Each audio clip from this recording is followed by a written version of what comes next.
JP, I just wondered, do you know how many of the international contingent would be available for this weekend, given that Joe Schmidt will probably have to make a lot of changes, given the bruising nature of the win over the All Blacks for the game with the US this weekend? Well, as far as I'm aware, we're not going to, he'll probably will make some changes, and they've got their squad depth that they've got. So, I don't know who's he going to start, who's he not going to start. But just taking the rap from the game on the weekend, it was massive. Sore bodies all around, and I think he'll just assess it and then make his changes as he wants to. Certainly, some of the Munster guys that are in the squad, they might get a chance, but at this stage, I'm not too aware of who's he going to pick. A couple of long-term injury absentees slowly getting their way back. After the win over the Cheetahs and the nature of it particularly, and that away win, what's the feeling heading out to Zebre then this weekend? Yeah, we've wrapped up our first block of the season, so it was a good first block. Glasgow, Exeter, Gloucester, and then obviously the Cheetahs, and getting some good points there, which was good.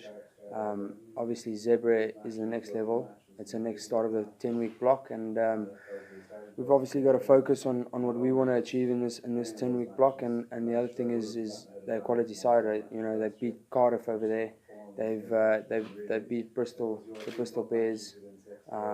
So they've had a good run at home, like most sides do. And it's going to be tough away. It's the Italian crowd it's just going to be all Italian for them, and I know they got the All Blacks on the weekend, but I don't think it will change anything in their game plan. So far it's been a bit up and down from a Munster point of view, and I know with the internationals away, do you think that the Munster are coming out of that kind of series of games, that very good performance one weekend and then a bit flat the next weekend? Yeah, look, especially going in with the Glasgow, the Exeter, the Gloucester, where we had our internationals. For us, it's improving the next in line, and building our squad depth. So every week when we can do that, it's just going to boast in favour for us. If we can get the next in line in, and improve them, and ultimately the goal is to get them in green jerseys.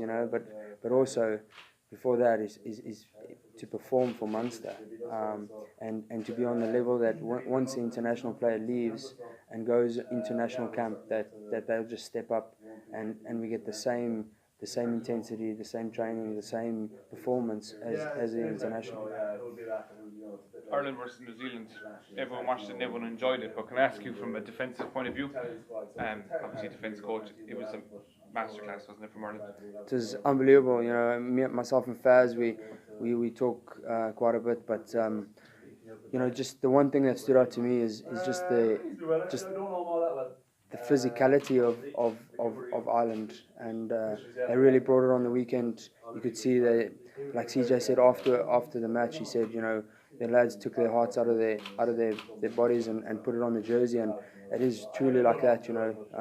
If you take how Peter O'Mahony played, I'm just using obviously the Munster guys. CJ, unbelievable performance, and you need that for 80 minutes, even sometimes 90 minutes, and building up to a World Cup. I know they won't run ahead of themselves because it's still early days, but certainly leading up to the World Cup, it's massive for Ireland, in beating the best in the world.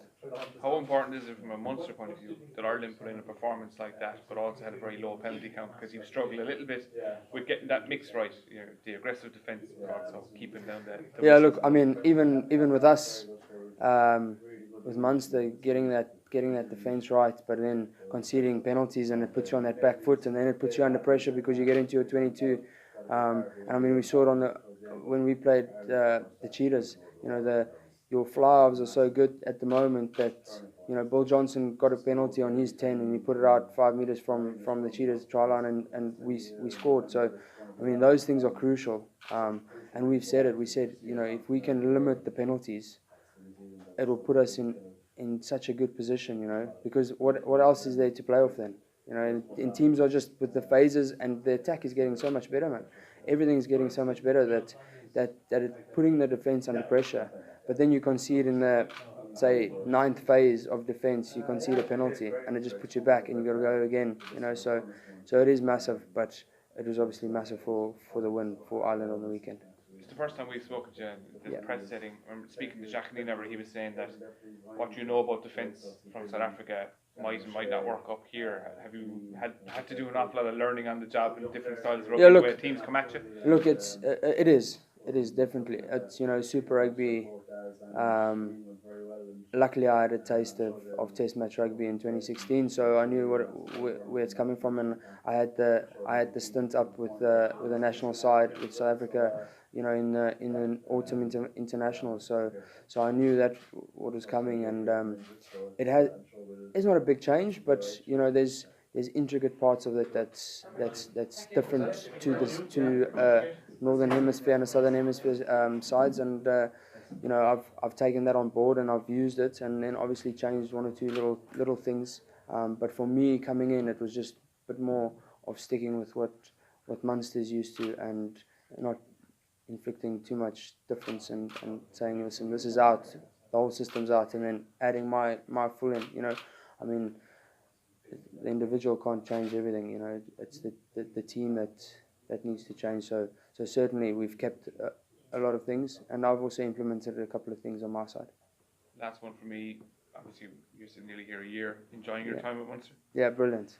It's so much different to South Africa in the sense of the people around you. The support is unbelievable.